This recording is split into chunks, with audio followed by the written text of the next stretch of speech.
Today, by the help of the Holy Spirit, we reveal a mystery hidden for generations.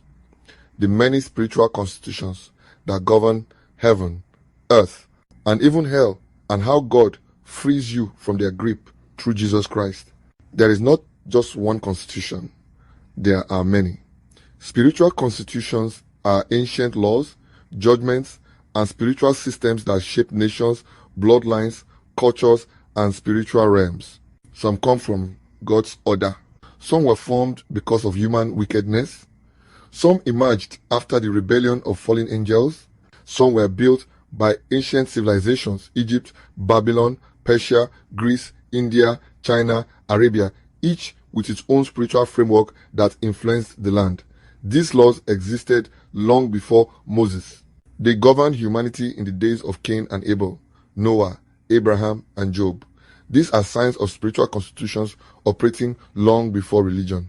Every soul enters the world through a bloodline that has already been judged.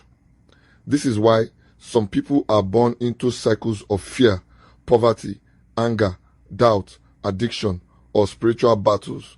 Not because God hates them, but because their bloodline carries old constitutions. This is why Joseph suffered betrayal and hardship, not because he lacked destiny, but because he inherited a complicated bloodline. Yet, God used wisdom, forgiveness, and humility to lift him. Even Jesus entered the world through Mary's bloodline, a bloodline under the ancient constitution of judgment, shame, and human suspicion.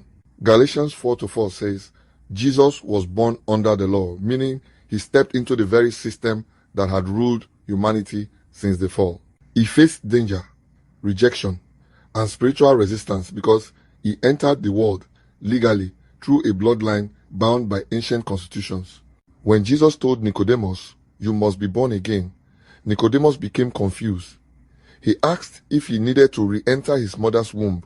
Jesus said no. Being born again means your spirit wakes up to God. Being adopted means you enter God's household, but your old tendencies may still speak.